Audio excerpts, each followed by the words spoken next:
Hello Internet, welcome to another episode of Romney's Reviews.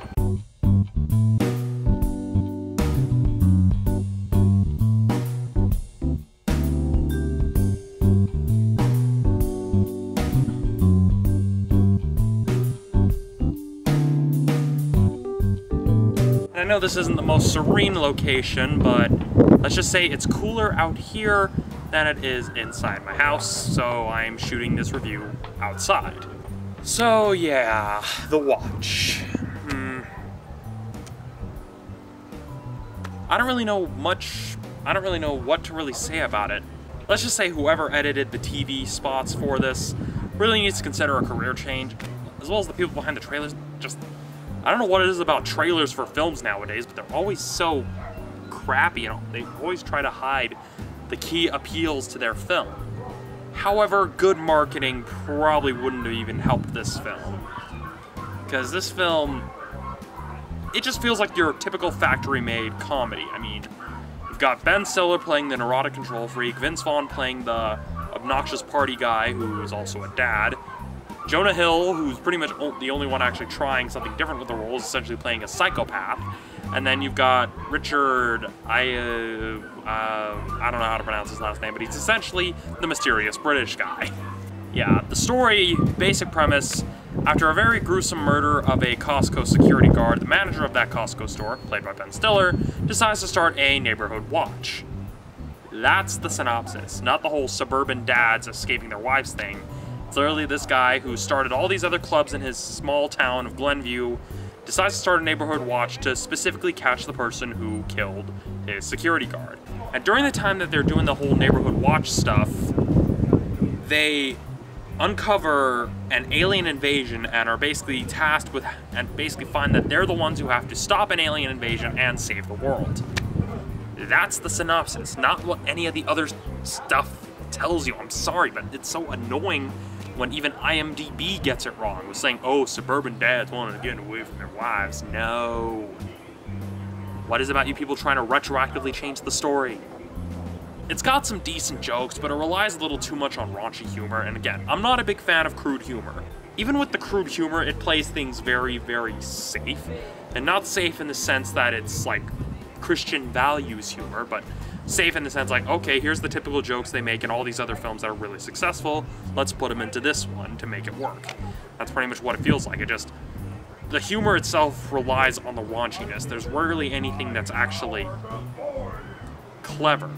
Like, there's not a lot of clever humor, and it doesn't even go all the way out there with a lot of its humor, or at least not as out there as certain other films that I've seen, like Ted, the other comedy that came out this summer. So,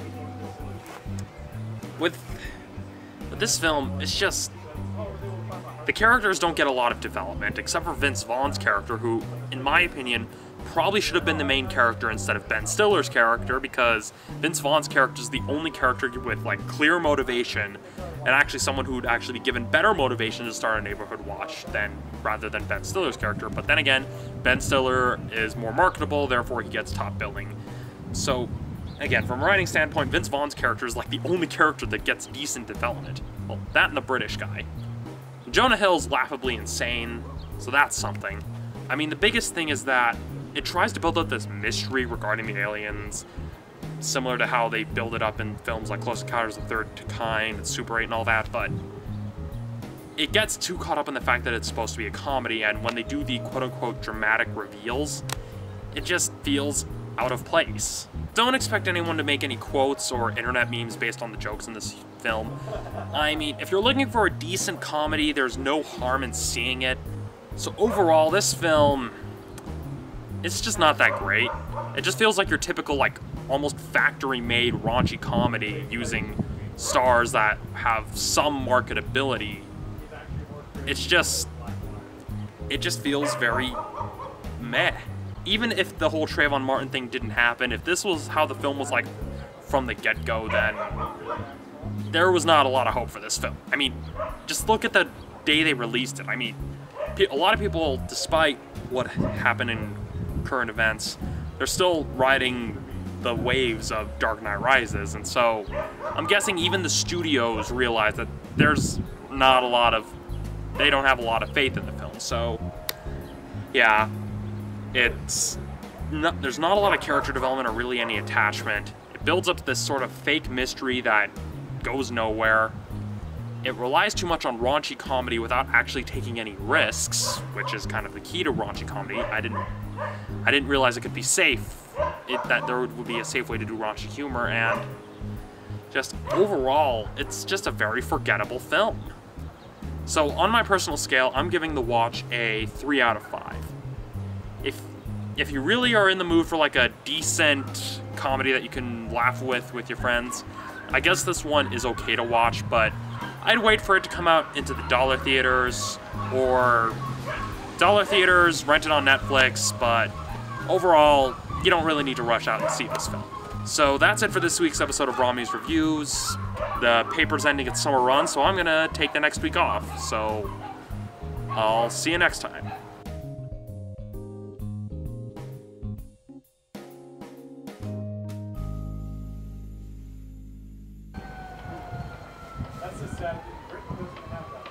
As you can see, I have a cat on me. She doesn't really seem to want to leave, or does she? Cats are fickle like that.